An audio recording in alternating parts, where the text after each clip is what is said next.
Hello everyone and welcome to The No Show. I'll be your host Nathan Orenstein and today I'm going to be reviewing Wuthering Heights. Wuthering Heights is written and directed by Fennell and stars Margot Robbie, Jacob Elordi, Chau, Alison and Shazad Latif.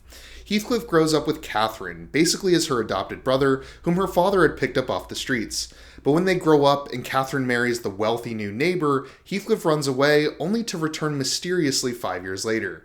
What follows is an intense and destructive relationship between the two, fueled equal parts by love, lust, and revenge. Wuthering Heights is based on the 1847 novel of the same name by Emily Bronte.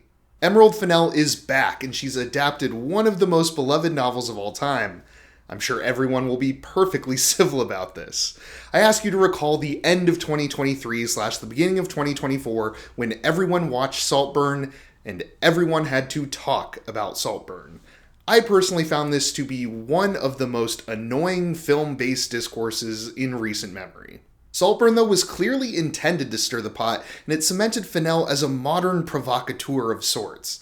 The movie, for the most part, never really worked its magic on me, but I do understand the appeal of having a provocative filmmaker breaking into the mainstream. So that takes us back to Wuthering Heights. The teaser trailer had promised us a continuation of what Fennell had started with Saltburn, as it seemed to be teasing a darkly sexual and transgressive retelling of Wuthering Heights. And while Saltburn mostly faltered due to a pretty horrible screenplay in my opinion, I thought Wuthering Heights might stand a better chance since it's based on such a classic love story, and Fennell wouldn't have to string something together without a pre-existing foundation to work with. Well, let's talk about it. I'll start by saying that I have read Wuthering Heights, but it's been about a decade since then, so the finer points of this story have been lost on me. For all intents and purposes, I'm experiencing Wuthering Heights for the first time, and I thought the story presented here was fine. You can tell that there is a deeply tragic and powerful love story in the source material, but it kind of feels like you're getting the cliff notes here. Not only does the story feel underdeveloped, but the characters and their relationships do too. I hate to say it, but I don't think this movie gave me much of a reason to buy into Catherine and Heathcliff as lovers. Sure, there are plenty of moments of physicality here, if you catch my drift, but it never really felt like the two were in love unless the script explicitly called it out. It doesn't help that I found Margot Robbie and Jacob Elordi to not really fill either of their roles particularly well. I think they're both great actors, but I don't know if either of them were the right choices for Catherine and Heathcliff, or that their chemistry was even all that great. It more so felt like Fennell's worked with them both before, and they're both incredibly attractive, so let's run it back and try to make Wuthering Heights sexy. And it's fine, but again, I was never really able to fully buy in. As was the case with Saltburn, I think Fennell gets too caught up in what's going to get the audiences talking in terms of specific imagery and specific scenes that she forgets she's supposed to be telling a complete and compelling story. And while I do think this is overall a better written and more compelling screenplay than Saltburn, it's mostly pretty middling and ultimately not that interesting. But what about everything else? For the most part, I feel the same way. It was fine. I wasn't in love with how it looked overall, the cinematography, the costumes, the production design. I did think it had a strong color palette, but that's about it. I thought Charlie XCX's songs for the soundtrack were great, but I also don't know how well they fit into a film like this. They were often used in montagey bits of the film, and the overly on-the-nose lyrics felt a bit much here.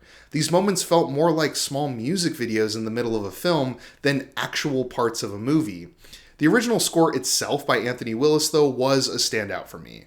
In terms of performances, again, they were fine, but I do want to shout out Chau and Alison in their supporting roles as Nellie and Isabella respectively, because I found them to be genuinely interesting characters with genuinely strong performances behind them.